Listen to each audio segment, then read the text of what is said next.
Hello Ratbags, it's Jade, welcome to another Tribes of Midgard guide. Today, my favourite class so far, obviously I've got a few left to unlock, but it's going to be a while before I get there.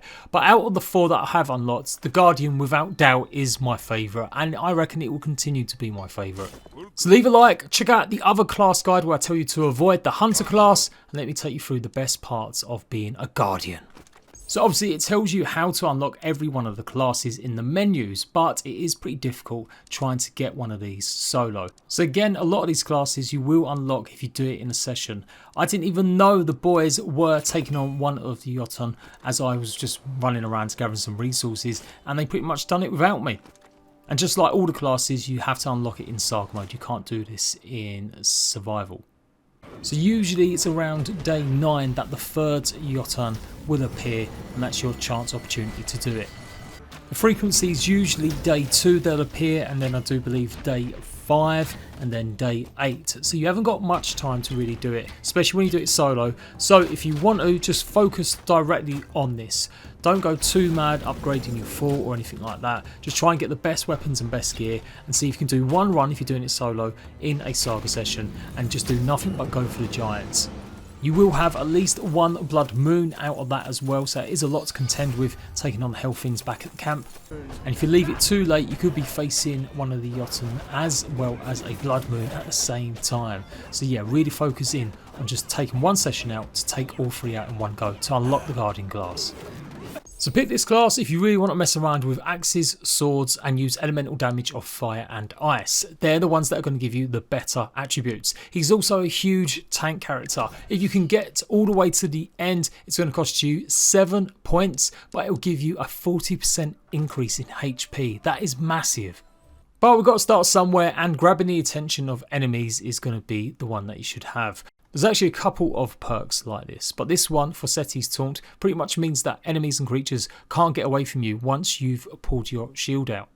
Especially for the more nimble humanoid NPCs that sometimes can move away. It's a great little one to use.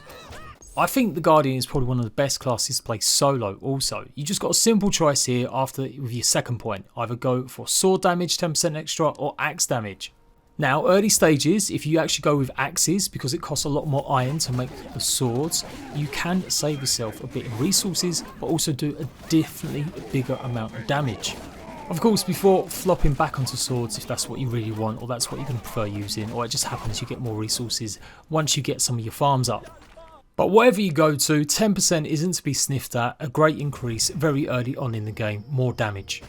Effectively using this class as a scout class as well, running around the map, taking on encampments, finding all of the shrines for the rest of your team. If you're playing multiplayer, it's a good support class as well as a leader. But obviously as a defense class, that's where it's going to be more important later on. After you've put in your second point, you have to go and upgrade at least the shield durability to get extra 25%. And now you really start to choose whether or not you're going to be a tank that's going to draw attention, or a character that's certainly going to get more combat offensive moves, particularly with mana. I do believe it's the Sentinel class that you have to take 25 hits within 10 seconds, and so the ability to block attacks from any direction could be really key in doing that class.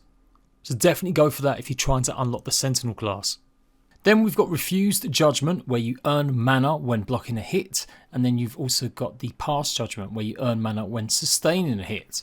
So if you really haven't been blocking much, it's no point in using that one. I would say go for the one when sustaining a hit. You're going to get hit all the time. That's the pretty much focus of a tank class. Remember, you can only unlock 10 of these skill points, so there's always going to be a few left over.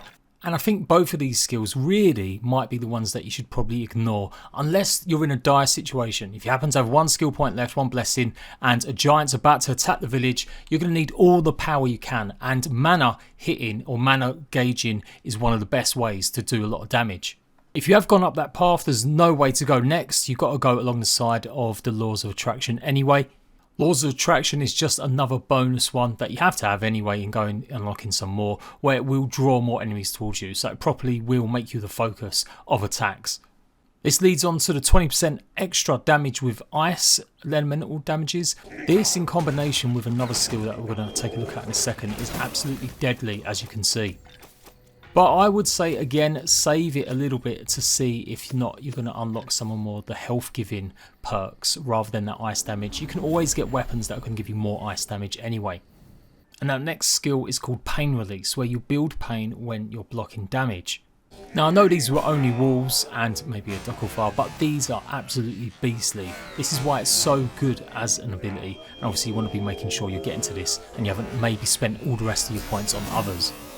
Although one note of caution, if you are trying to get the Sentinel class, you don't actually want that skill equipped. Doing so means you're not going to take enough hits to earn that class. You need 25, remember, in 10 seconds. And then one you absolutely need if you're solo, and this is why I love this class so much, is Last Stand. No matter how many times you think you're going to win or you're doing good, it only takes a couple hits and all of a sudden, that's it, you're brown bread. If I had Last Stand equipped here, I would have got myself back up and used the potion quickly. An absolute must if you're solo. Yeah, and I was super salty about losing 1800 Poxy Souls. Especially when I realised that I had a point left. So 5 points and you can go ahead and unlock that one. After that, it's another bonus to shields, durable shields too, so increasing its durability by 50%, so pretty much means they're unbreakable. When you have that combined with taking all damage from all areas, you simply are the ultimate tank. Fenrir werewolves are super annoying, so it's absolutely useful to have that skill and make sure you're utilising it against these annoying buggers. Although for some reason here I didn't even have a shield. And again, here you've got a choice. Again, fire efficiency, extra 20% damage. Yeah, maybe if you're taking on one of the dark gods, it's late stages, you're not sure if you're going to do it, you're going to need all the help you can get. That could be beneficial, especially if you have got that spare point, you haven't sunk it into anything else. But I would rather use the 2 points and get myself 20 and then 40% extra HP. Obviously for solo players, for defending the last stages, it's absolutely a must. That's going to cost you 7 of your points. Another point for giving you life and not downing you, that's 8 points. And then 1 point maybe for the taking all damage from all directions, that's 9 points. And you're really only left with 1 point left to choose either extra bonus damage in swords or axes, which you probably have done already, or choose extra bonus damage in either ice, fire damage, or being able to take more mana when you're either defending or hitting or getting a hit.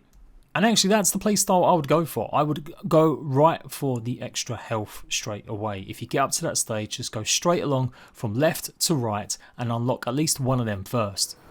By then you can suss out whether or not you're going to need something more skillful, either with ice or the fire damage, etc. because of whatever third giant that's on your way probably by then. As I said at the beginning as well, combine an early starter with an axe, so you're not using vital resources, and maybe put a point into the axe and you're going to be doing a lot of damage. So yeah, I really like this class a lot. I can't wait to try the Sentinel. That's what I'm going to be working on desperately to try and unlock, as I think that might give it a run for its money. And I still haven't maybe spent enough time even with just the basic warrior yet. But yeah, hopefully you found this guide useful. If you have, do leave a like. Let me know your top tips about classes, and are any of the others really worth unlocking? They are super challenging and I am working my way through them all. So until next time, Ratbags, I'll catch you for another Tribes of Midgard guide.